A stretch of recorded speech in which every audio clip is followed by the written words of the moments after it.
sabi nga, maano kami sa kanya, maedad, ano. Pero yung kapatid ko po na yan, sa kanya po dumadaan lahat yung, kunwari po may magpapakasal. Ateng, mga naligawan tamo, ganyan. Kunwari may reunion, ateng, tata mo. Para ba siya yung nagpapasya, kahit na bata siya sa amin. Tapos po nung meron po kaming kapatid na teacher po ng daycare, yung kaya lang yung matandang binata. Nung pong malaman niyang ganun yung kalagayan ng aming kapatid, nalungkot siya kasi yung kapatid ko na yon, si Bilen, pag po nagpunta yung kapatid namin doon, Koyang, kanina kamangan. Koyang, kailan ka magluto, ganyan, ano?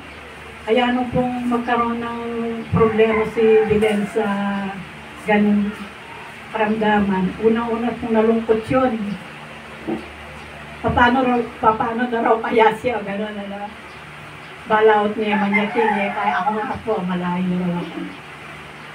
Kaya, tapos po nakita ko po yung sitwasyon nung pong nasa Holy Trinity po yung aming kapatid na panganay.